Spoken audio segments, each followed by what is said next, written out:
बिस्मिल्लाहिर्रहमानिर्रहीम, अस्सलाम वालेकुम। हमने आज के टॉपिक में जो डिस्कशन करनी है that is regarding the atom. उसका एक क्लियर स्केच आपको एक बोर्ड पे नज़र आ रहा होगा कि सबसे पहले हमने एटम की डेफिनेशन स्टडी करनी है। एटम की डेफिनेशन के बाद हमने उनकी टाइप्स को डिस्कस करना है, कुछ सब एटॉमिक पार्टिकल्स की बात करेंगे, उसके बाद हम एविडेंस ऑफ एटम की बात करेंगे, कुछ इंटरेस्टिंग इन्फॉर्मेशंस आपको बताएंगे। After that we will discuss the mass of atom. उसके बाद हमने डायमीटर डिस्कस करना है, कुछ एमसीक्यूज, और एट द एंड आपको एक एनिमेटेड वीडियो आप तक सेंड की जाएगी। मकसद सिर्फ पढ़ाना नहीं बल्कि सिखाना है। आप वो चीज़ें जो अपने जहन में इमेजिनेशंस लाते हैं, आज आप देखेंगे कि एटम की इमेज कैसे आती है, आज आप देखेंगे कि इलेक्ट्रॉन माइक्रोस्कोप किस तरह से नज़र आती है। ये सारी चीज़ों की एक मैं डिस्कशन करने जा रहा हूँ और आप लोगों ने बहुत ही गौर से ये सारी डिस्कशन सुननी है। सो लेट्स स्टार्ट और डेफिनेशन के सबसे पहले हमारे पास है the smallest particle of an element which can take part into a chemical reaction. किसी भी एलिमेंट का स्मॉलेस्ट पार्टिकल, देखिए दो बातें इसमें आपने याद रखनी है, एक कि स्मॉलेस्ट पार्टिकल और जो दूसरा इंपॉर्टेंट पार्ट है वो हमारे पास आना चाहिए एलिमेंट। लास्ट टाइम की डिस्कशन में आपको याद होगा मैंने आपको बताया था कि जब हम मैटर को डिवाइड करते हैं तो उसका एक प्योर पार्ट होता है जिसको सब्सटेंस कहते हैं, और उसके फिर फर्दर दो पार्ट्स होते हैं, इनमें से एक एलिमेंट और एक compound. If the similar atoms are present and if they are chemically identical तो हम उसको नाम देते थे एलिमेंट का। और एलिमेंट का जो बेसिक यूनिट होता है वो क्या मैंने बताया था लास्ट लेक्चर में, एटम होता है। तो आप देखें वही एलिमेंट की बात की जा रही है कि एलिमेंट का सबसे स्मॉलेस्ट यूनिट। दो बातें हुई। तीसरी बात आपको याद रखनी है कि केमिकल रिएक्शन का वर्ड आपने अपनी डेफिनेशन में लिखना है। क्या मतलब हुआ कि the smallest particle of an element which can take part into a chemical reaction, किसी भी केमिकल रिएक्शन में जो पार्टिसिपेट कर सके कोई एक आइडेंटिटी, तो हम उसको नाम क्या देंगे, एटम का। एक्चुअली एटम को डिफाइन इस तरह से भी किया जा सकता है कि the smallest particle of an element which may or may not exist independently that is called the atom. लेकिन हमारी बुक क्योंकि इस डेफिनेशन को फॉलो कर रही है और हमारा पेपर भी बुक से चेक होता है, तो इसलिए हम इस डेफिनेशन से डेविएट नहीं करेंगे। इसी डेफिनेशन को फॉलो करते हुए हम आगे चलते हैं। ले जी, अगर हम बात करते हैं टाइप्स की, हमारे पास दो हिस्से हम एटम के डिस्कस करने लगे हैं। एटम की टाइप्स, एक्चुअली पार्ट्स नहीं बल्कि एटम की टाइप्स हम डिस्कस करने लगे हैं उनकी एग्जिस्टेंस की बेस पे। सबसे पहली टाइप देखें, विच कैन एग्जिस्ट, जो एग्जिस्ट कर सकते हैं independently, which can exist independently, जो इंडिपेंडेंटली एग्जिस्ट कर सकेंगे। एक वो हिस्सा होगा जो इंडिपेंडेंटली एग्जिस्ट कर सकते हैं, और उनकी एग्जाम्पल्स में हम लेंगे नोबल गैसेस को। हमारे पास आएंगी noble gases and they can exist independently. दूसरा हिस्सा जो एटम इंडिपेंडेंट एग्जिस्ट नहीं कर सकते, उसमें हम यहां पर लिख लेते हैं कि they can not exist independently. जो इंडिपेंडेंटली एग्जिस्ट नहीं कर सकेंगे हम उनको नाम क्या देते हैं कि they are actually the reactive one. ये एक्चुअली रिएक्टिव एटम्स होते हैं कि जो अकेले नहीं रह सकते, ये अकेले नहीं रह सकते, यानी कि इनको अगर एग्जिस्ट करना है तो इनको किसी न किसी एटम के साथ कंबाइन होना पड़ेगा। इनकी एग्जाम्पल हम ले लें अगर, तो हम कहते हैं देखिए हाइड्रोजन कभी आप H नहीं पढ़ते, आप कहते हैं H2 की फॉर्म में एग्जिस्ट करता है। क्यों? हाइड्रोजन एटम इंडिपेंडेंटली एग्जिस्ट नहीं कर सकता बिकॉज ऑफ इट्स रिएक्टिविटी। अगर हम बात करें ऑक्सीजन की, तो ऑक्सीजन एग्जिस्ट करता है इन द फॉर्म ऑफ O2। अगर हम बात करें नाइट्रोजन की, exist in the form of N2 and many more examples are there. आपको बात क्लियर होगी कि एक्चुअली एटम की एग्जिस्टेंस की बात करें तो दो हिस्सों में डिवाइड कर देते हैं। एक वो जो एग्जिस्ट कर सकते हैं इंडिपेंडेंटली, उनकी एग्जांपल सबसे बेस्ट है नोबल गैसेस, और जो एग्जिस्ट नहीं कर सकते इंडिपेंडेंटली उनको हम रिएक्टिव एटम्स का भी नाम देते हैं। और ये हमारे पास उनकी चंद एग्जांपल्स हैं। होप सो आपको दोनों डेफिनेशंस और ये बातें आपको क्लेरिफाई हो चुकी होंगी। हम आगे चलते हैं जी नेक्स्ट पार्ट पे। हमारे पास है नेक्स्ट पार्ट सब एटॉमिक पार्टिकल्स। देखें बेटा, जब हम बात करते हैं सब एटॉमिक पार्टिकल्स की, सब एटॉमिक पार्टिकल्स को अगर हम डिस्कस करें तो हमारे पास एक्चुअली ये सब एटॉमिक पार्टिकल्स को हम दो हिस्सों में डिवाइड कर देते हैं। सब एटॉमिक पार्टिकल्स को दो हिस्सों में डिवाइड कर देते हैं। एक वो हिस्सा जिसको नाम देते हैं फंडामेंटल का, एक वो हिस्सा जिसको नाम देते हैं फंडामेंटल पार्टिकल्स का, और एक दूसरा वो हिस्सा जो अदर पार्ट्स कहलाते हैं। अगर हम बात करें फंडामेंटल पार्टिकल्स की, यानी एटम के अंदर हम कहते हैं ये तो हर सूरत में मौजूद होंगे, ये हमारी बुक एक्चुअली बता रही है। मॉडर्न रिसर्च अब कुछ और जो है वो डिस्कस करती है। फंडामेंटल पार्टिकल्स हैं और दूसरे जो हैं कुछ अदर पार्टिकल्स हैं जो एक एटम में एग्जिस्ट कर रहे होते हैं। अगर हम फंडामेंटल पार्टिकल्स की बात करें तो इनमें हम कहते हैं कि इलेक्ट्रॉन है, इनमें इलेक्ट्रॉन है, इनमें प्रोटॉन है और इनमें न्यूट्रॉन है। These are the fundamental particle. अब अगर आप थोड़ा सा इंटरेस्ट लें और गूगल को सर्च करें तो आप देखेंगे कि फंडामेंटल पार्टिकल्स को भी दो हिस्सों में डिवाइड कर दिया गया है, एलिमेंट्री और कंपोजिट, यानी ऐसे पार्टिकल जो किसी से मिलके बने हैं और ऐसे पार्टिकल्स जो एलिमेंट्री हैं। ठीक है जी, जो एलिमेंट्री हैं जो किसी से मिलकर नहीं बने हुए वो स्मॉलेस्ट पार्टिकल्स हैं। जैसे न्यूट्रॉन है, ये कंपोजिट कहलाता है, ये इलेक्ट्रॉन प्रोटॉन न्यूट्रिनो से मिलकर बना है, और इलेक्ट्रॉन को हम एलिमेंट्री पार्टिकल का नाम देते हैं। ये बहरहाल बियॉन्ड द स्टडी है हमारी बुक के, लेकिन एक क्योंकि रिफ्रेशिंग चीज़ है, एक नई बात है, तो इसलिए आपको साथ साथ एडअप कर रहा हूँ।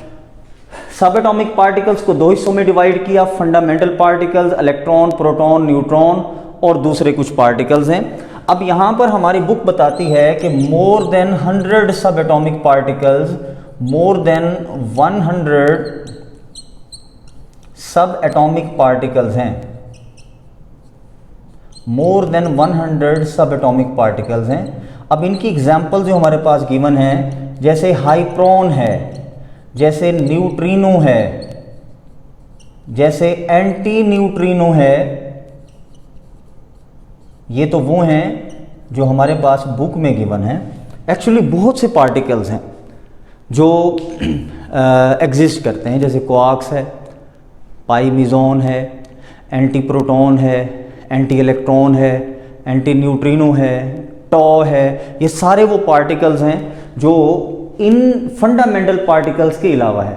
अब आप देखें इन सब एटॉमिक पार्टिकल्स की बात करें तो हम एक एटम का स्केच बना देते हैं। आप देखें, आपको पता है कि न्यूट्रॉन और प्रोटॉन ये दोनों एग्जिस्ट करते हैं इस न्यूक्लियस में। ये न्यूट्रॉन और ये प्रोटॉन इस न्यूक्लियस में एग्जिस्ट करते हैं, और इलेक्ट्रॉन जो होता है आपको पता है कि ये रिवॉल्व करता है अराउंड द न्यूक्लियस। तो ये सब एटॉमिक पार्टिकल्स हैं जो फंडामेंटल पार्टिकल्स का जिनको हम नाम दे रहे हैं। सो हमारे पास ये डिस्कशन हुई, इस बोर्ड के हवाले से हमने ये पूरा हिस्सा डिस्कस कर लिया। अब आप मेरे साथ वो सारी बातें रिवाइज करेंगे कि the smallest particle of an element which can take part into a chemical reaction is called an atom. इसको टाइप्स अगर हम डिवाइड करें तो पहली टाइप आपको मैंने बताई कि वो हमारे पास है which can exist independently. Example अब आपके जहन में आ रही होगी कि नोबल गैसेज। और दूसरी टाइप हम कहते हैं which can not exist independently. वो हमारे पास एग्जाम्पल्स गिवन है, हाइड्रोजन है, नाइट्रोजन है, ऑक्सीजन है, क्लोरीन है, ब्रोमीन है, फ्लोरीन है, कोई भी एग्जाम्पल आप इसके अंदर एडअप कर सकते हैं। इसके बाद सब एटॉमिक पार्टिकल्स की बात करते हैं। दो हिस्सों में डिवाइड किया, fundamental and others. Fundamental particles वो हैं जिनमें इलेक्ट्रॉन प्रोटॉन न्यूट्रॉन होंगे, और अदर्स वो हैं जिनमें हाइप्रोन है, न्यूट्रिनो, एंटी न्यूट्रिनो, इसमें टॉ है, इसमें पॉजिट्रॉन है, इसमें मीजॉन है, इसमें क्वार्क है, बहुत से और सब एटॉमिक पार्टिकल्स हैं जो इनके अंदर मौजूद होते हैं। तो हमारी बुक बताती है कि मॉडर्न रिसर्च के मुताबिक अब एटम डिविजिबल है, और एटम को डिविजिबल की वजह से ही अब हम इन तमाम पार्टिकल्स को स्टडी कर पाए हैं। होप सो ये वाला हिस्सा आपको बिल्कुल क्लियर हो चुका होगा। Now let's move towards the next part, that is about the evidence of an atom. लेकिन जी आपकी क्लास में लड़ाई होगी किसी के साथ और किसी लड़के ने आपका बाजू तोड़ दिया। अब आप जाके कहते हैं कि जी मुझे फलां बच्चे ने मारा और इसने मेरा बाजू तोड़ दिया। कोई आपकी बात को बिलीव नहीं करेगा कि आपका बाजू टूटा हुआ है। अगर आप जाके एक्सरे करवाएं और एक्सरे करवाने के बाद जिसमें वो आपकी इमेज बोन की रिप्रेजेंट करे कि ये वाकई फ्रैक्चर्ड हो चुकी है, तो डेफिनेटली आपके पास एक एविडेंस आ गया। ये होता है एविडेंस। तो एटम की का एविडेंस क्या होगा? अब आप देखें कि कोई आपकी बोन को देख नहीं सकता, लेकिन एक्सरे के साथ मिला के उसकी फ्रैक्चर्ड बोन को एविडेंट जरूर कर सकते हैं आप। सो ये हमारे पास है एविडेंस ऑफ एटम कि ऑर्डिनरी माइक्रोस्कोप और इलेक्ट्रॉन माइक्रोस्कोप दोनों में से कौन सी बेस्ट टेक्निक है। हम कहते हैं कि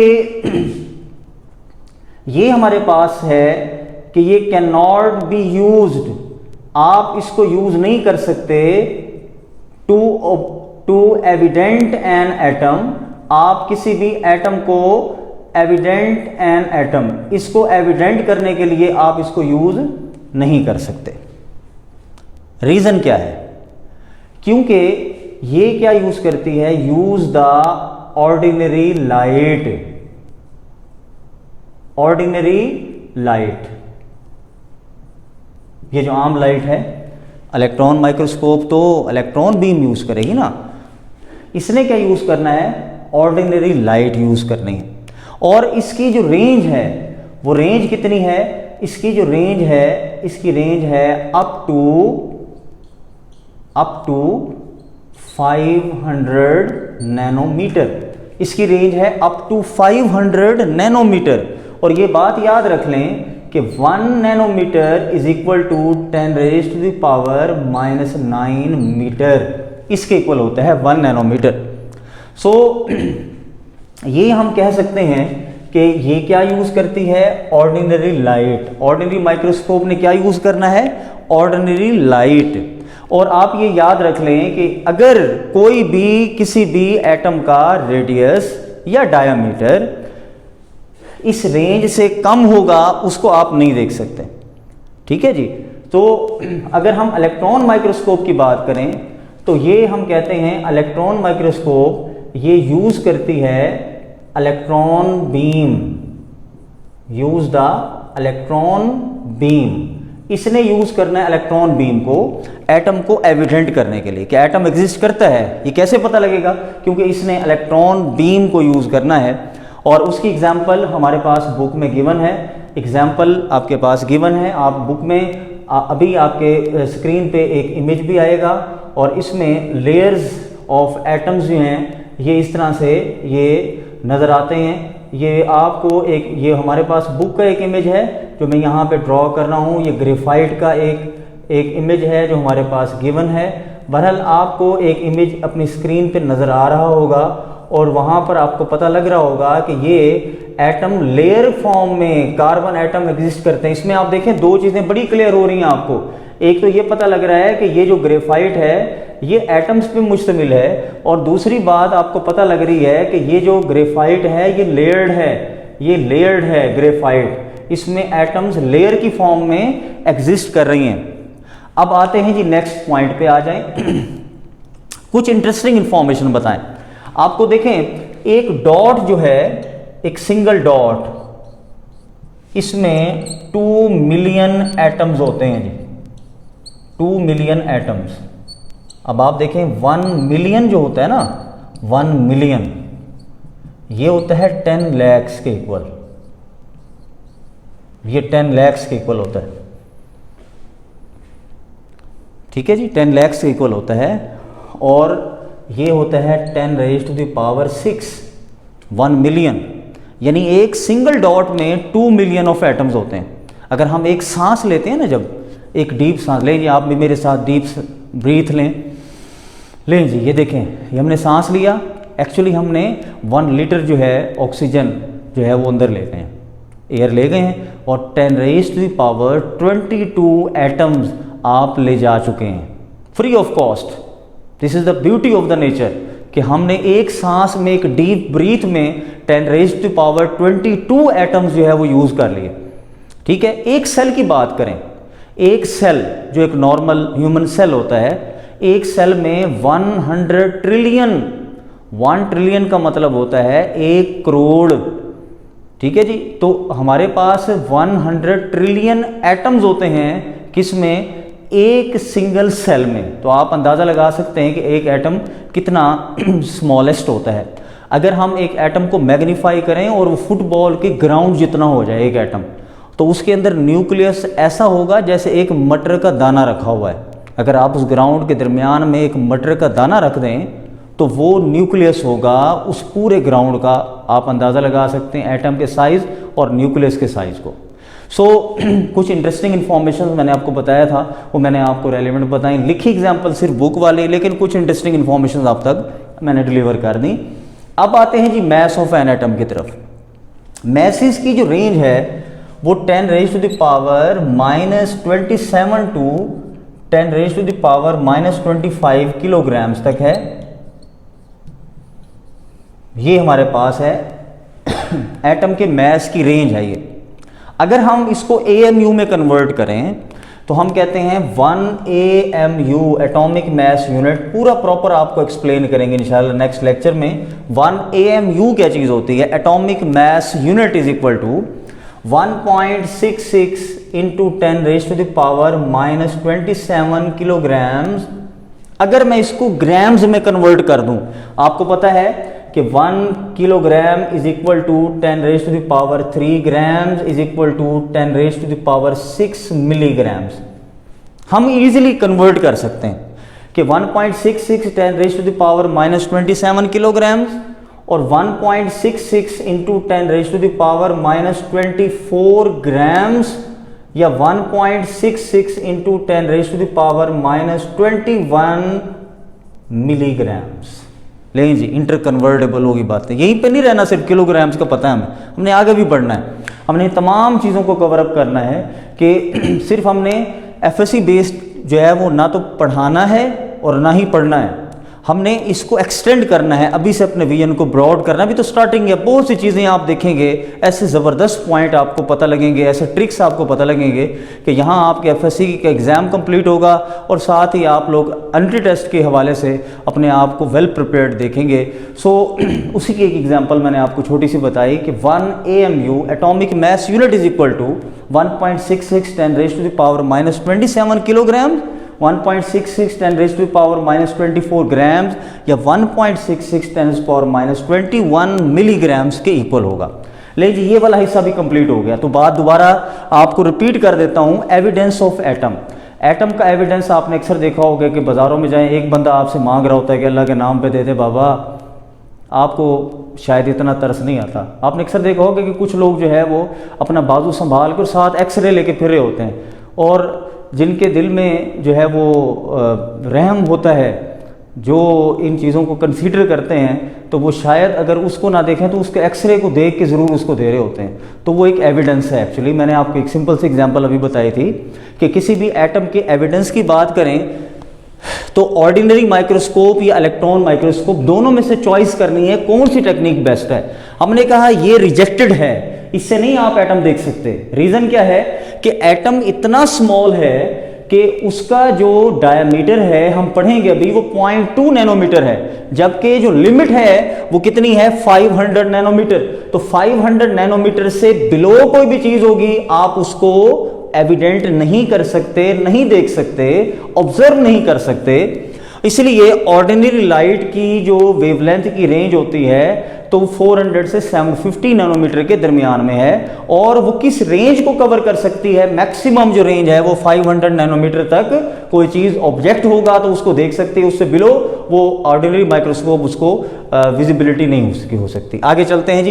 इलेक्ट्रॉन माइक्रोस्कोप का क्या है, इसने यूज़ करना है बीम ऑफ इलेक्ट्रॉन। आपको मैंने बताया था कि एक पिक्चर आपके लेक्चर के दौरान सामने आई थी, जो मैंने एक रफ सा स्केच आपको यहाँ पर बना के बताया कि ग्रेफाइट एटम, जिससे पता लग रहा है कि ग्रेफाइट जो है वो कार्बन एटम से मिलकर बना हुआ है और लेयर्स के फॉर्म में है। एक्सरे क्रिस्टलोग्राफी भी आपको इमेज के जरिए एटम के एविडेंस के बारे में बता सकती है। ये इस इलेक्ट्रॉन माइक्रोस्कोप के अलावा की बात आपको बता रहा हूँ। इसके बाद कुछ इंटरेस्टिंग इन्फॉर्मेशन आपको बताया। एक सिंगल डॉट जो हम लगाते हैं उसमें 2 मिलियन एटम्स जो हैं वो मौजूद होते हैं, और 1 मिलियन का मतलब होता है 10 lakh, 10 raise to the power 6। और अगर हम एक सांस लेते हैं तो 5 मिलियन एटम्स, सॉरी ये 10 रेज़ टू पावर 22 जो हमारे पास मिलियन ऑफ एटम्स हैं, ये हम लेकर जा रहे होते हैं। और अगर हम एक सिंगल सेल की बात करें तो 100 ट्रिलियन एटम्स उसके अंदर मौजूद होते हैं। और मैंने आपको बताया कि अगर एटम एक फुटबॉल ग्राउंड जितना हो तो उसके मिड में अगर हम एक मटर का दाना रख दें तो वो उसके बराबर न्यूक्लियस का साइज़ बनता है। तो आप अंदाज़ा लगा सकते हैं कंपैरिजन में। मैसेज की बात करें तो मैसेज की रेंज आपको बताई 10⁻⁻⁻27 to 25। एक चीज़ की एहतियात करेंगे, हमेशा नेगेटिव में जो वैल्यू लार्ज होती है एक्चुअली वो स्मॉल होती है, और जो स्मॉल है वो एक्चुअली लार्ज होती है। तो हमने असेंडिंग ऑर्डर की तरफ चलना होता है। तो ये हमारे पास -27 to -25 किलोग्राम्स की रेंज है, यानी ये स्मॉल है, ये लार्ज वैल्यू है। अब हम कहते हैं कि अगर हम एटम को यूनिट चेंज कर दें, AMU में ले आएँ, जो हम आगे पढ़ेंगे रिलेटिव एटॉमिक मैसेज में, तो हमारे पास होगा 1 AMU = 1.66 × 10⁻27 किलोग्राम।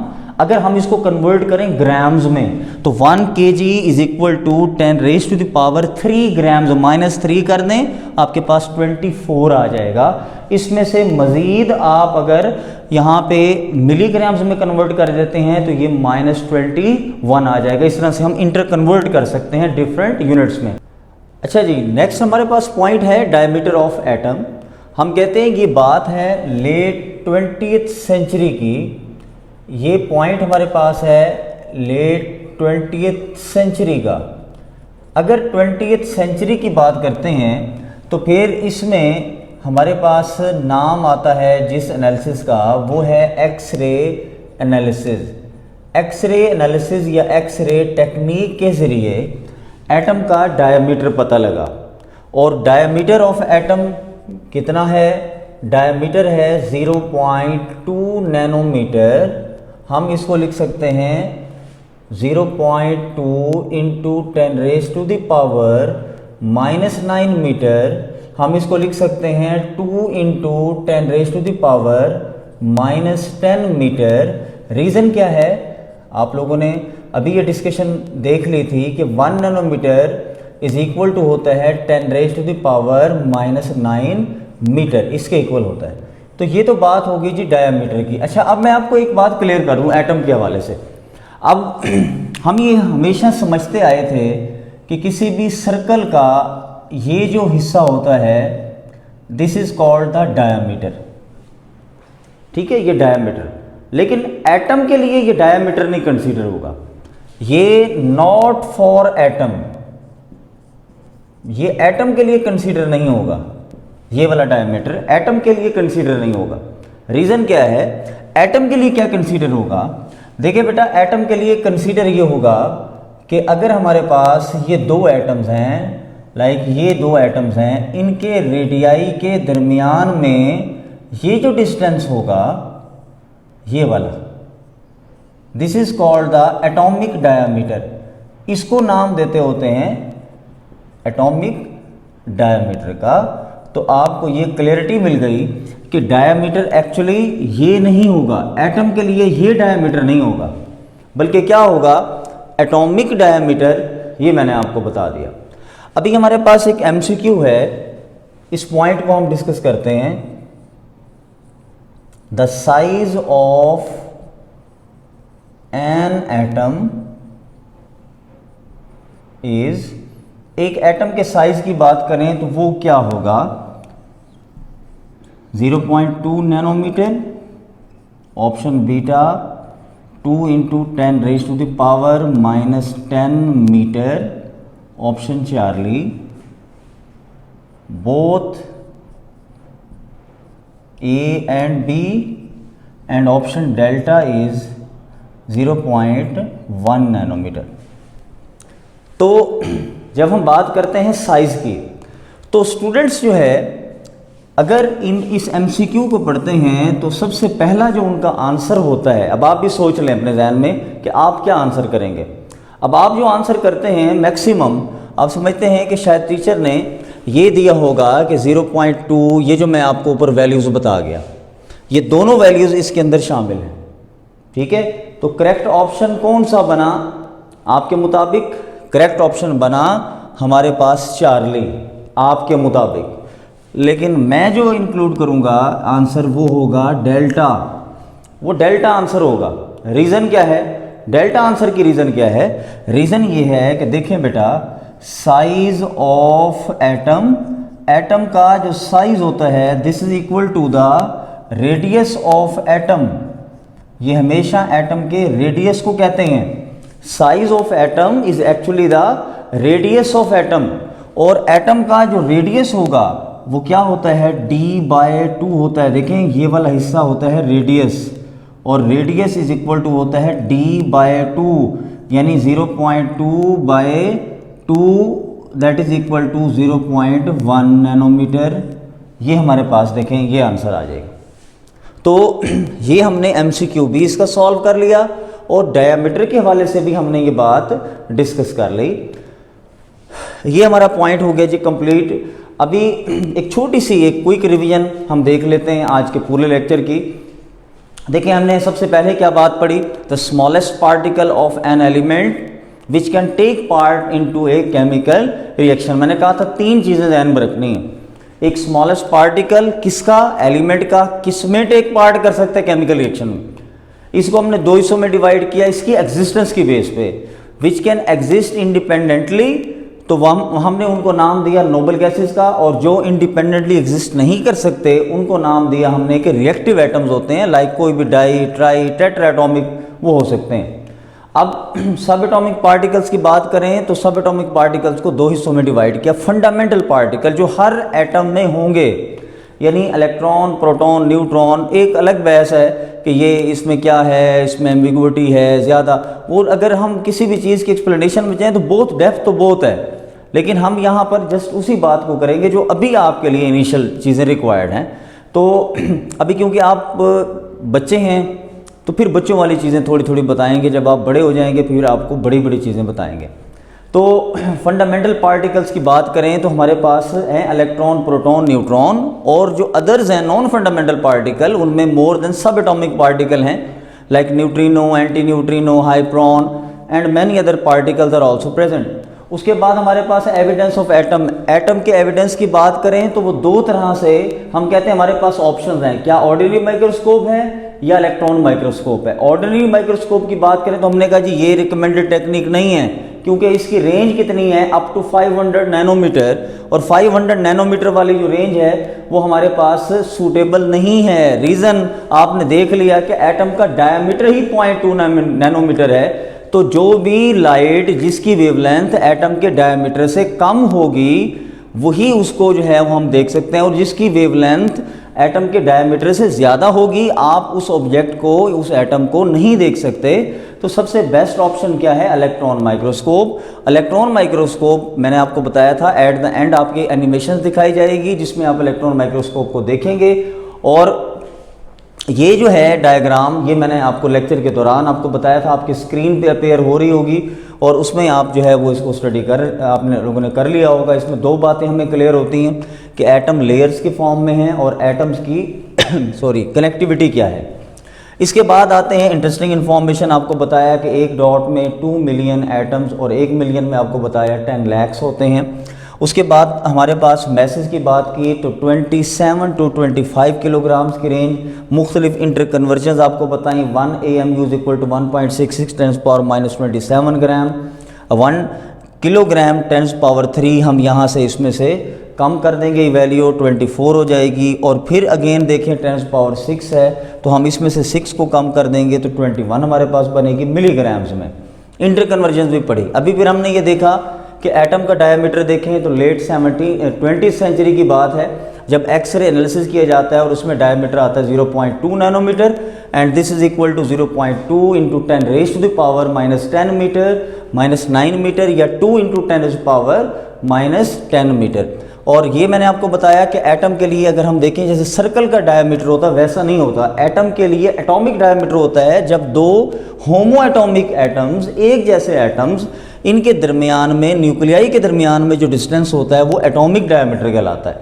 उसके बाद हमने देखा कि साइज ऑफ एटम क्या होता है। There are various options. तो हमारे पास ऑप्शन कौन सा करेक्ट होगा जी, डेल्टा ऑप्शन करेक्ट होगा। क्यों, radius is equal to the d/2, diameter by 2, diameter का हाफ कर लें तो रेडियस के इक्वल होता है। तो एटॉमिक साइज या रेडियस एक जैसा होगा। अब आपने ये सारा लेक्चर रिवाइज कर लिया, अब आप बड़े गौर से अच्छे तरीके से अच्छे बच्चे बन के ये वीडियो जो है ये अभी प्ले होने वाली है, आप लोगों ने इस वीडियो में देखना है। सबसे पहले एटम की एक इमेज आएगी, उसके बाद इलेक्ट्रॉन माइक्रोस्कोप आप देखेंगे, इलेक्ट्रॉन माइक्रोस्कोप के बाद फिर आप लोग देखेंगे कि मैटर के सब एटॉमिक पार्टिकल्स कैसे कैसे हैं, किस पे मुश्तमिल है एटम्स के फिर फर्दर सब एटॉमिक पार्टिकल्स कैसे कैसे हैं। So keep watching the videos. इंशाल्लाह नेक्स्ट लेक्चर हमारे पास मॉलिक्यूल का होगा, बड़ा ज़बरदस्त और इंटरेस्टिंग लेक्चर आपके सामने पेश करेंगे, और उसमें आपको एक मज़ेदार और इंटरेस्टिंग और ज़बरदस्त बात मैं आपको बताऊंगा कि फिर वहीं पर डिस्कस करेंगे। Thank you very much. अल्लाह हाफिज़।